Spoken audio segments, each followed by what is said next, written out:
যখন এআই অনেক কাজ করে দিবে, তখন তার একইভাবে একই রকম মানুষজন খরচ নেওয়ার কোনো অর্থই হবে না। বুঝছো? সো তোমার প্রত্যেকটা বিজনেসই কিন্তু ভেঙে যাবে। তো আমি তোমাদেরকে যেটা রিকোয়েস্ট করব, আমি টুলসটা দিয়ে দিচ্ছি। এআই কিভাবে ভাঙছে? এআই ৩ ভাবে ভাঙছে সো ফার। একটা হচ্ছে অপটিমাইজ করছে। এআই কি করতেছে? ও দেখতেছে এরপরে এখন আর বি দরকার নাই। এরপরে তুমি ই তে যেতে পারো। ইনফ্যাক্ট এতেও তোমার শুরু করার দরকার নাই। ইউ ক্যান স্টার্ট ফ্রম ই। বুঝছো? সো একটা হচ্ছে যে প্রসেস গুলোকেই অপটিমাইজ করে দিচ্ছে। একটা হচ্ছে প্রসেসটাকে এক্সেলারেট করে দিচ্ছে। আগে যে কাজটা করতে ৫ দিন লাগতো সেটা এখন ১০ সেকেন্ডে করে দিচ্ছে।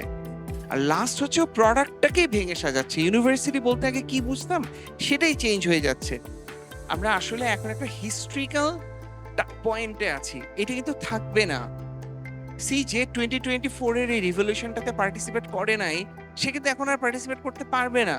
শেষ। সো এআই এর রিভলিউশনটা এখন হচ্ছে। তোমরা যদি আসলে এআই এর এই দারুণ এক্সাইটিং ডিফাইনিং টাইমটাতে ইনশাআল্লাহ আসো, এখনই আসতে হবে।